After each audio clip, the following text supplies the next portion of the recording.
Welcome. Christ is risen. Today, we have the first in a series of conversations about the current conflict between Russia and Ukraine.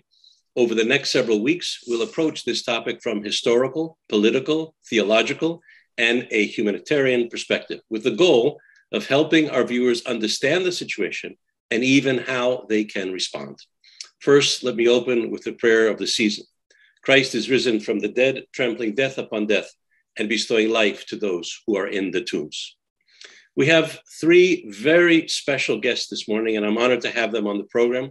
Gail Wallachek is a professor of radiation oncology and associate dean of the graduate student and postdoctoral programs at Northwestern University. Archimandrite Cyril Hovoron is a professor of ecclesiology, international relations, and ecumenism at St. Ignatius Theological Academy, and Katrina Straker is the Director of Development and Communications for the International Orthodox Christian Charities, better known as IOCC, leading the teams who work to share IOCC's worldwide efforts to assist people facing hardship and disasters worldwide. There are many questions we have, and we've got, as I said, these guests. So let me start with you, Katrina. We'll begin there. I want to give our viewers some context about the humanitarian impact of the crisis going on in Ukraine, and it truly is a crisis. Mm-hmm. Can you describe what IOCC has been seeing on the ground in terms of the humanitarian situation?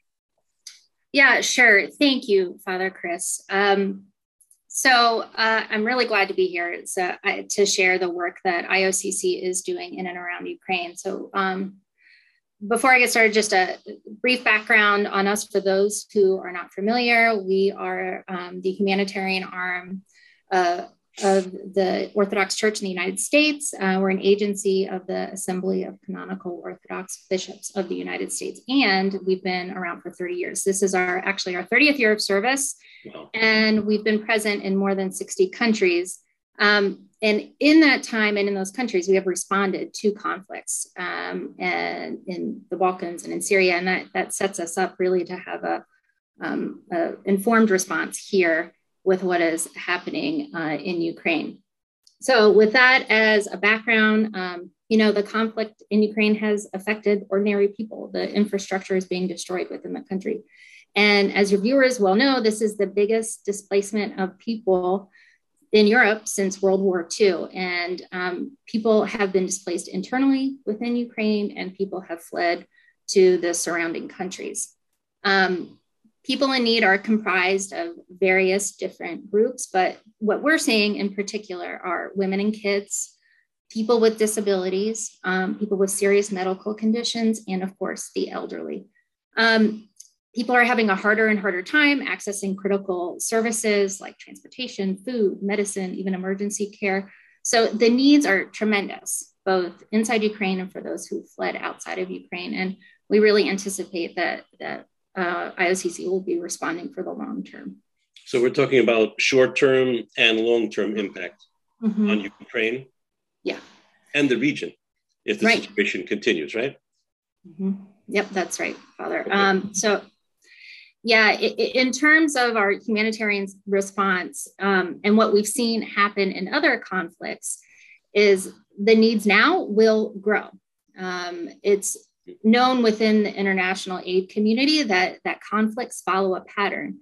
The people who can flee early on in a conflict and have the resources to flee do, and maybe they flee to a safer part of the country, or maybe they flee the country entirely. And then those with less resources flee at latter points if they can, and their needs are compounded. So we expect that, as I said, needs will grow. Okay. So people's lives have been completely uprooted, and it will take a long time for people to reach a level of normalcy. All right, let's look at the specific needs, let's say right now, both for Ukrainians still living there and those who've arrived in Europe. I mean, I've never seen anything like that, as I said, since pictures of World War II, where you had thousands of people lined up in train stations, children, one suitcase, bags, whatever they had, trying to get on the train. So let's look at specific needs right now. What are they? Sure. Kind of what we're doing with short-term immediate response stuff looks different depending on where we are, but it is essentially basics.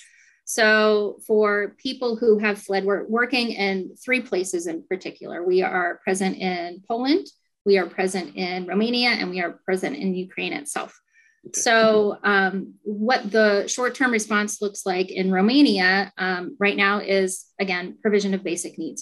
We are partnering with a large national grocery store chain to offer refugees who have fled to Romania food vouchers. So they have the autonomy to get what they need at the local grocery store. In Poland, we're doing distributions of basics like food, water, hygiene items. We are also helping in both of those countries support host families. We have all heard that so many families in Poland and Romania are opening their doors and hosting refugee families. And they're so gracious to do that. But that also comes with a cost, right? There's a cost associated with that for those host families. So we're supporting those host families in the ways that we can with access to additional food or cleaning items, things like that, basics, so they can continue to welcome people into their homes. All right. In Ukraine, we are also doing basics, and we have for almost since the very beginning of this conflict. So that looks like access to heating fuel, baby food, baby diapers, water, food for everyone else. But one story I want to share is a project that just wrapped up, and we're particularly proud of. It was a tiny project, but I want to share a story about it. So we just finished distribution of Easter baskets to displaced people inside of Ukraine. We partnered with the diocese, several dioceses inside of Ukraine, to distribute these Easter baskets. Now, in the US, when we think of Easter baskets, we think of candy and toys and trinkets, at least my 2 little boys do, and that's what they're looking for. But in Ukraine, what we knew we needed to do was find a way to kind of do a food distribution with these Easter baskets. So we did sausages and cheeses and eggs, and we did a treat. We did a traditional Easter cake. So in the Slavic tradition, people often gather their Easter baskets together across Holy Week, bring them to church for a blessing. But as you can imagine, people who have fled and are displaced are in a brand new place. They didn't have the opportunity to do this tradition. So we offer these Easter baskets during Holy Week. And in fact, we just got a note to our general email inbox just this week from a woman who had received one of our baskets, and it had our logo on it. And she took the time to look up our website, find our general email. That's nice. And she went to church on Holy Saturday to a brand new parish with people she didn't know. And she said she was so grateful to receive this tiny little blessing of an Easter basket that they didn't have the opportunity to do this year. So I know it's small, but it's those are good things, and we'll discuss more about how viewers can respond toward the end of the conversation. I know the parish that I'm currently serving at, St. Nicholas, here in San Jose, California, in the middle of the tech giant center here. We did baskets, and we did those kits, and we had all the parishioners lined up on Sunday after church, and they were stuffing the baskets. It's just amazing. But we'll talk about that in a minute. I want to go to Dr. Wałaszek, to Gail now. Gail, when we think of nuclear risks, we in the US tend to think more of a risk of a nuclear conflict. But there are, I believe, other nuclear risks emerging as a result of the current Russian actions, the invasion. Can you speak about those risks to us? Yeah. I mean, I'm obviously a radiation biologist, and I've been to Chernobyl many times. I'm in touch a lot with the IAEA, and next week, in fact, I'm going to the UN meeting on the effects of atomic radiation. The stories are difficult and complex. IAEA was able to get into Ukraine around April 28th and do some reporting on what happened. But let me mention what the problems are, at least right now. I won't mention the problems from the very early part of the bombing. Chernobyl is a very big risk. It is not a functional nuclear reactor at this time, but it has spent fuel rods that are being stored some distance from Chernobyl, actually very close to the Russian border, that are very dangerous. If those were to fall into the wrong hands, they could devastate an area very easily. The second problem is that the Russian soldiers I don't know if nobody told them about this or if nobody cared about what happened to them, but they dug trenches in the so-called red forest of the Chernobyl region. That is the most contaminated area on planet Earth right now. The radiation from Chernobyl was buried there for a reason. It was buried to keep there from being exposure to it. They actually dug trenches. They sat in those trenches themselves for probably days. And my calculations are that if they were there for a week, they probably developed acute radiation syndrome, which would eventually lead to death untreated. They were sent to Gomel, I understand, in Belarus, but the problem is also for the Ukrainian population, where this radiation has been all stirred up. It is being blown all over the place. It was buried to keep it from being blown. And the monitors for radiation around Chernobyl are not working. They were all affected by the bombing and by the invasion. So they're not there. Another problem that my friends at Chernobyl are telling me is that some of the radioactive materials that they use for testing have been stolen. So, these are big terrorist possibilities. And one thing that maybe is not always clear in the literature is that the reactor at Chernobyl is very unusual. It was designed to be both for making weapons-grade plutonium and also for generating energy. There was a faulty design that led to the problems with Chernobyl, but the fact is there's a ton of plutonium still there, still in the areas around. I saw a NATO report just a couple of years ago that shows huge levels of plutonium there. Plutonium can be sold on the black market for a ton of money, but it's also very dangerous. So that's one of the problems. Those are the problems with Chernobyl, at least to this day, that exist. Okay. The problems with Zaporizhzhia are very different. The Russians have brought in the Zaporizhzhia plant, which the Russians have taken over. They brought in people that were not really trained in how to work that plant as the operators. I know the IAEA went there. They expressed some concerns. Their report has not been made public, and I can't talk about it at all. But what I can say is that the operators there are not certain of what they're doing, and there is a potential for a lot of operator error, which in the Zaporizhzhia plant could lead to a lot of danger as well. So I think the radiation dangers in Ukraine right now are much greater than we're aware of. And as you point out, it's not just about nuclear bombs. I do want to point out one thing about nuclear bombs, though, that is, I think, a mistake that comes out in the literature. One of the things that people think is that you can use these sort of like tactical nuclear weapons, and they won't cause the same amount of damage as a, Hiroshima type of bomb. But the fact is the radiation from those bombs, those tactical weapons, is still very extensive, and it's going to blow all over the place. I mean, the sale of iodine, which is one of the radio protectors you can take, is out of the roof. In fact, you can't find any in most of Eastern Europe right now, just for fear of it happening. And even that won't protect against this. We're talking about a devastation that's going to affect tens, maybe hundreds of thousands of people, even if it's a tactical nuclear weapon and not the typical huge nuclear weapons we think about. Yeah, we have been hearing that from time to time, the word tactical nuclear weapons thrown into the discussion, but let's pray to God we never see that. Let's talk about the conflict and its effect on the global Ukrainian community. What has the response been internationally? Could you share that with us? Yeah. I mean, I think the great thing is that there's been a lot of unity in the global Ukrainian community. I mean, even people I didn't expect to hear from, I've been getting emails from. I think this extends beyond the academic community to the church community and to all other communities. There's a big interaction that's going on where people are working with networks to try to create help. I mean, you mentioned the fact that, your own parish is doing work in the US and Europe. Most parishes, not just Ukrainian parishes, but even non-Orthodox parishes are contributing. I remember, I thank God that I was in South Boundbrook the day that the war began, so I was among my Ukrainian friends, but we were doing services, and many of the local Protestant churches were coming to join us for church services to show their support. And they've also brought in a lot of finances and help in that way. There's also a kind of university network that's developing. So, among the universities, we're trying to come up with approaches to bring in Ukrainian students, and it's being spearheaded by many Ukrainian scholars, but it's also being facilitated by entire universities. So while the scholars may be starting it, so I'm kind of in charge of getting graduate education for Ukrainian scholars in Ukraine.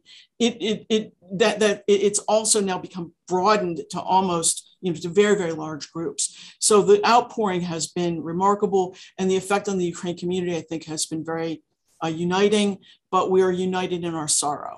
That's it. Okay. Well, that's good. That ecumenical response is critical. I don't know anyone in their right mind can sit back and say that this is not something we should all be involved in. Let's look at the long term. Can you comment on what impact the conflict may have on, I guess it's a sensitive topic, but already strained relations within Orthodox jurisdictions? I mean, how can we as Orthodox Christians abroad, now in this sense, in America, we broadcast in 190 countries, but right now we're reaching that audience in America at both the clergy and the lay level. How do we respond to this?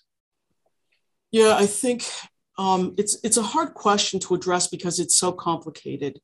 It's complicated in a lot of cases by politics.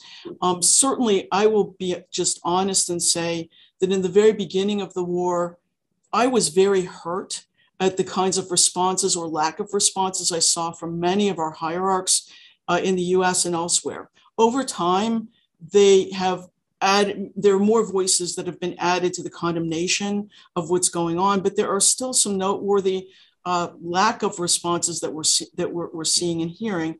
And I think that that's troubling. For the Ukrainian Orthodox Church as a whole, and probably Father Cyril will be able to comment on this better than I can because he's been on the ground in Ukraine. But, I'm a member of the Ukrainian Orthodox Church of the USA, which is under the Ecumenical Patriarch. And we, of course, were thrilled when the Orthodox Church of Ukraine was recognized as being under the Ecumenical Patriarch and gave an opportunity there for the church to be kind of independent of Moscow. And it made a lot of sense when this happened. Ukraine was being attacked by Crimea. How could Russia even work to protect Ukraine? And if one looks at what Putin has been saying, he could never lead, the Ukrainian church in any way possible. Right. For his lack of response.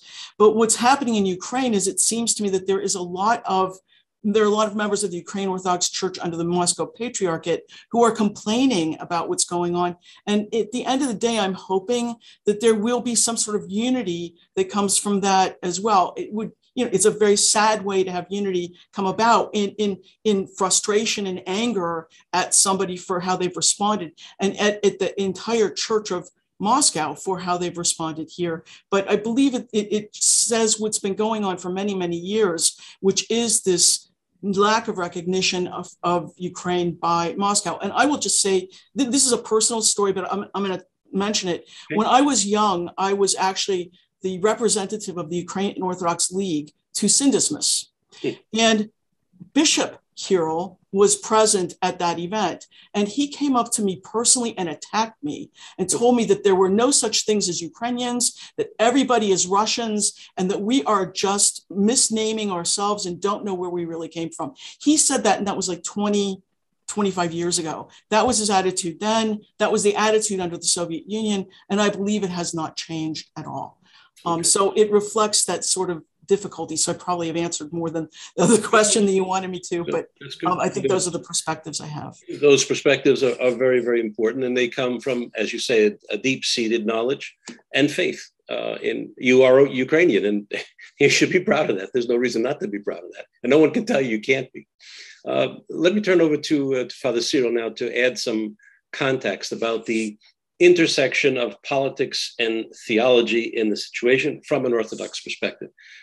Father Cyril, welcome. Please explain what exactly is, I've heard this word, these words, Orthodox political theology. And how would you frame that in theological terms in this conflict? Right, thank you for this question. And I think it is important in order to understand this war. I believe personally that this war would probably be impossible without some theological input to that, however horrible it may sound. But I think the war is underpinned by an ideology which looks like a theological conversation, a theological discourses, so to say. And this is a sort of political theology, Orthodox political theology, which needs to be analyzed and deconstructed. And instead of it, a new kind of political theology needs to be promoted, a healthier one. I would just want to draw a parallel with the similar developments in the Western political theology, which is kind of which emerged earlier prior to the Orthodox political theologies in the West. Even the term political theology was coined in Germany in the interwar period by a theologian who supported Nazis. His name was Carl Schmitt. He coined the term politische Theologie, the political theology. And he understood this political theology as a way to justify, the totalitarian regime, the Nazi regime, theologically. To a great extent, the very term, the very expression, political theology, has been compromised since then. And a lot of people even didn't want to use the word political theology after the World War II. Nevertheless, there was an attempt by some Western political theologians, also in Germany, to reinvent political theology. And they, instead of the old kind of fashioned, the Nazi-style political theology of Carl Schmitt, they suggested a new political theology which they named the theology after Auschwitz. The theology that reflects on the sufferings of the people, on death, on injustice, on abuse, on all sorts of kind of misdoings that one can imagine. Let's hold on one second. Let's be very clear what you just said. It's very, very important. This is not a theology that gives the right to people to make others suffer. This is a theology that addresses suffering, correct? Exactly. That's very important that people understand that, because they may think that this political theology now gives the right for war, and that's not what we're talking about. Go ahead, please. No, not exactly. Well, what I mean is that the original version of political theology gave right to war, to the Nazis. And then this political theology was reinvented after the World War II. And it was reshaped in the way as to rebuke the war, to condemn the war, to condemn, the abuses of power. And in the wake of this political theology, the after World War II political theology, which was named also the theology after Auschwitz, as I said, the Western political theology evolved and continues evolving up to our days. In the Orthodox world, we were somehow on the margins of these developments. And we had our own bad political theologies in the interwar period. I should remind us that we, the Orthodox, actually did support totalitarian regimes and dictatorships in the interwar period in Europe, in the countries like Romania, like Serbia, like Greece.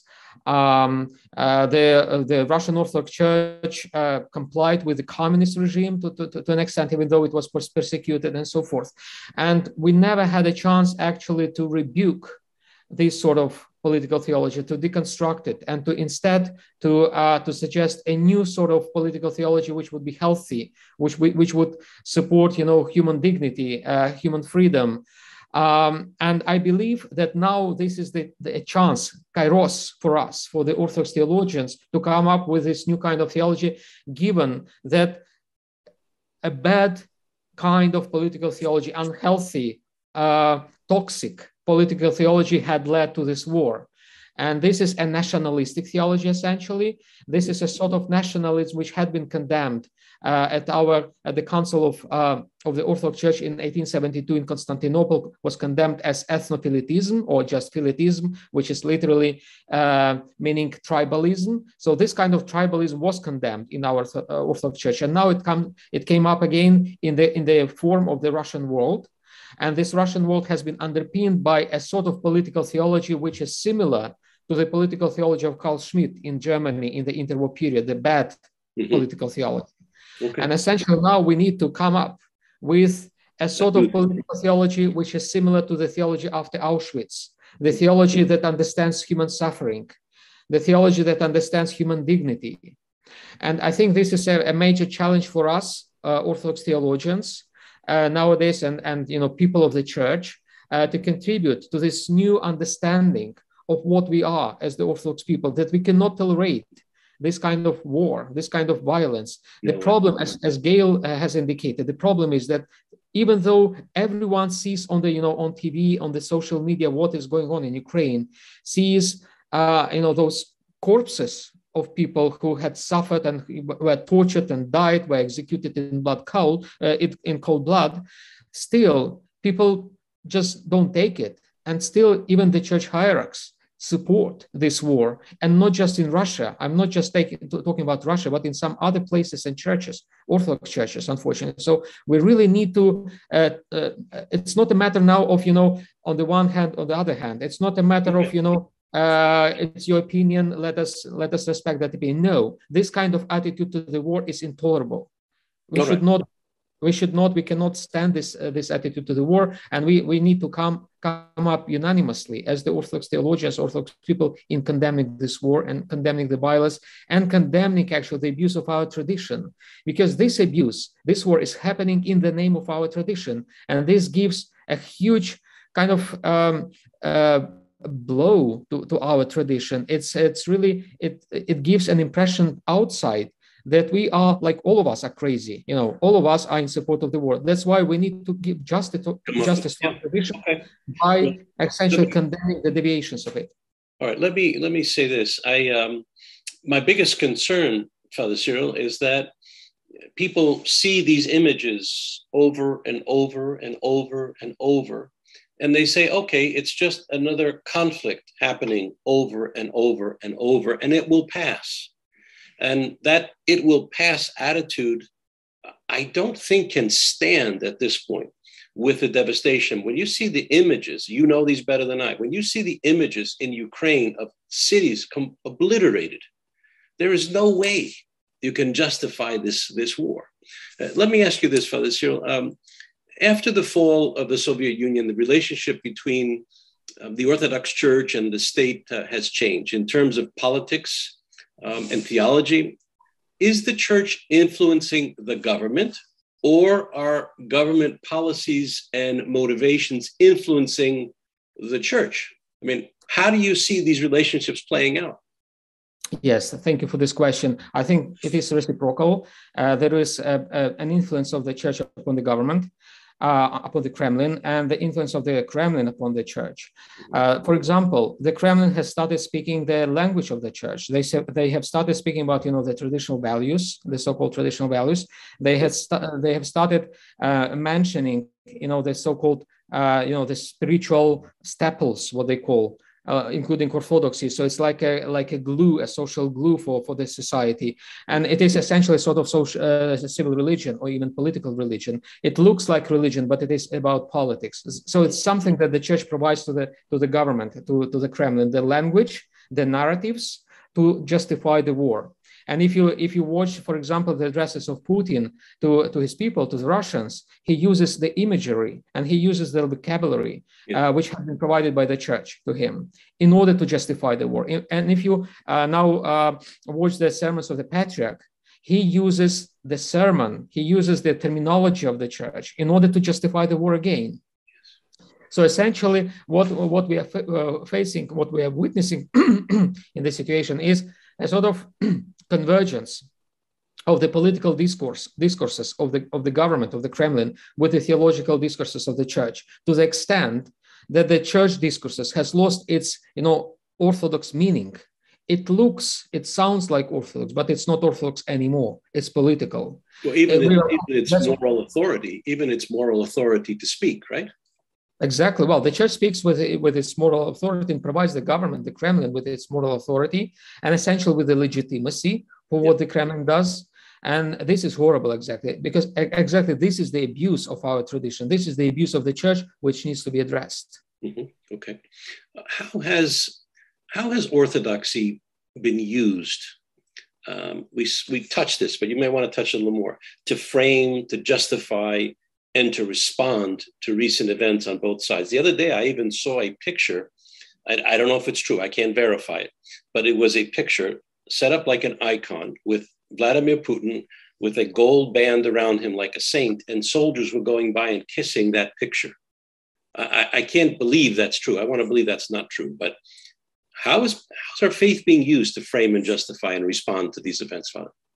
Well, the very power, the very political authority in Russia has been sacralized with the contribution of the church. So it is perceived by the majority of the Russians as a sacred institution, something very similar to how it was perceived in Byzantium, essentially.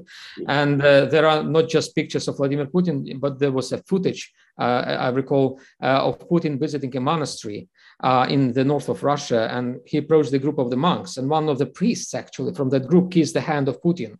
Oof. Imagine. So as he was, a bishop.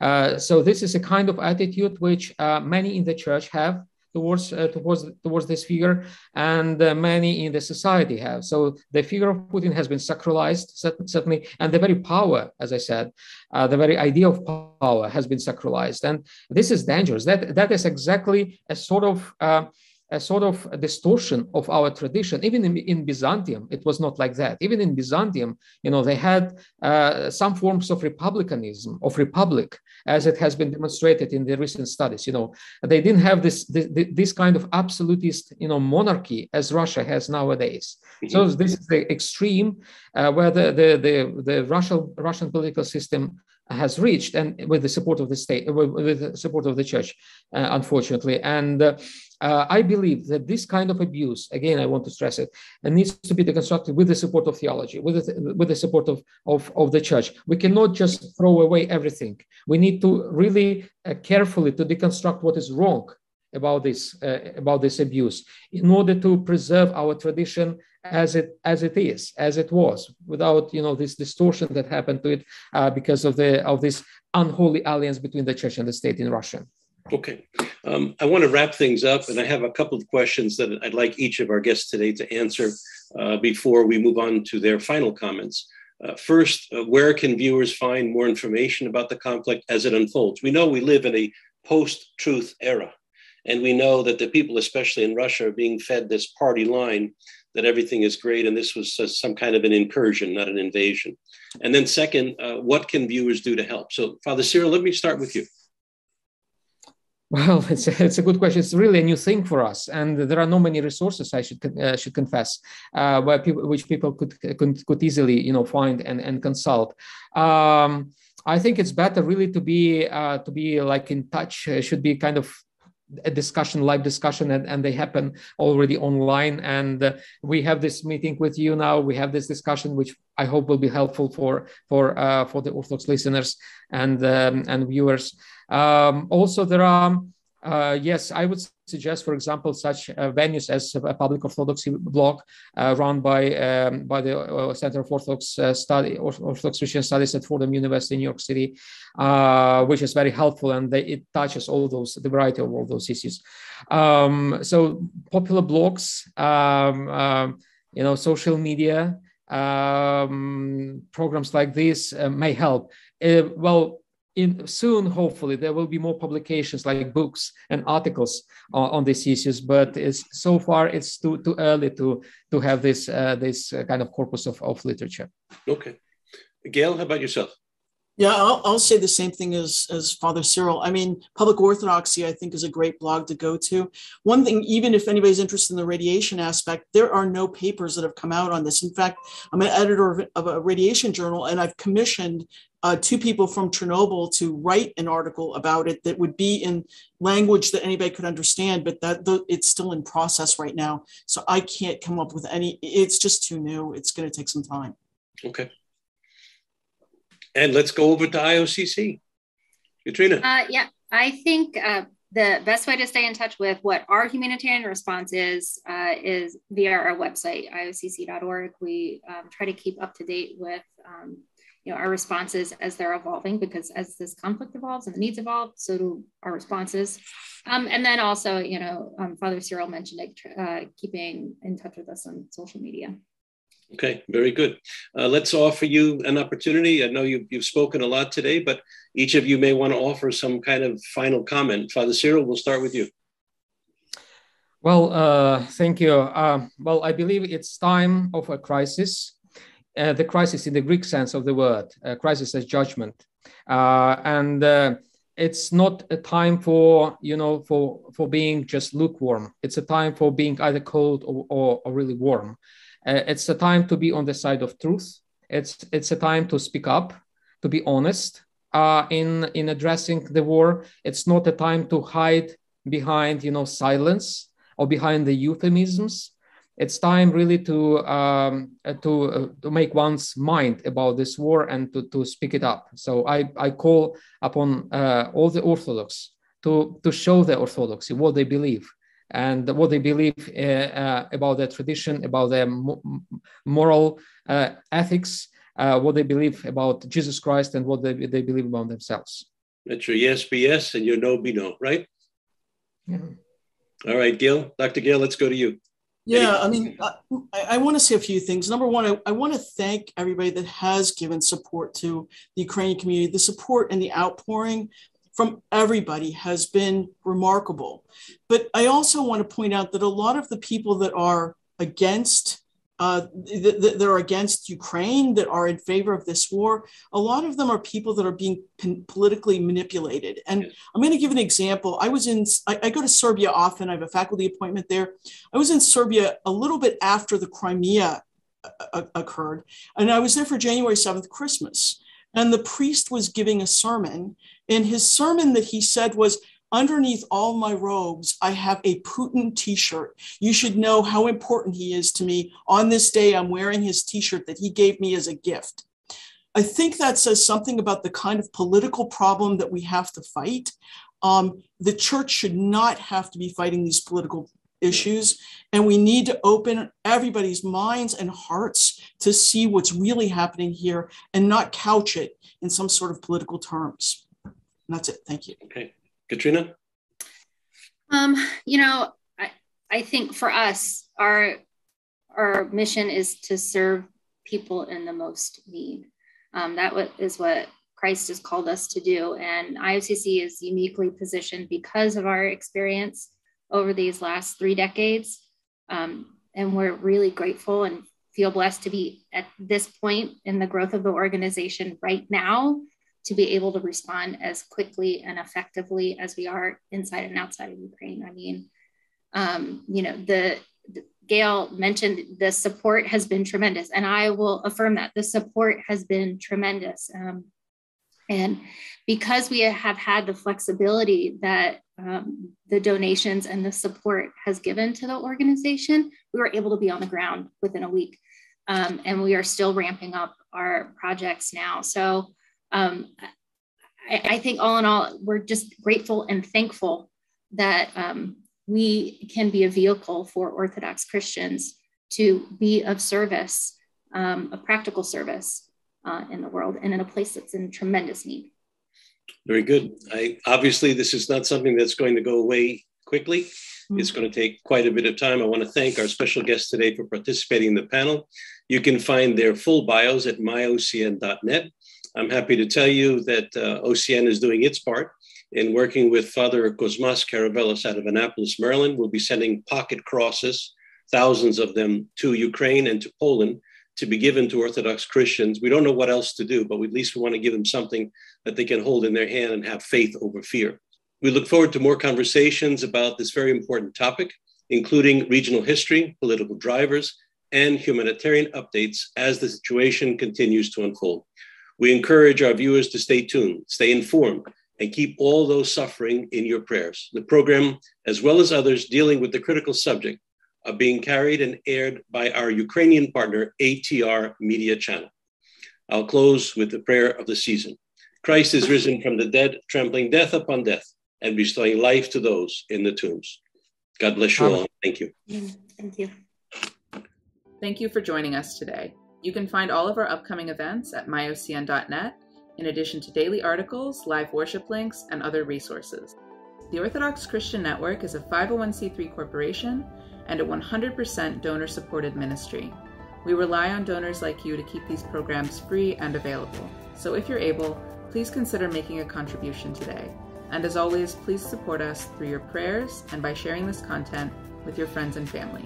We hope you'll join us again, and until then, thank you.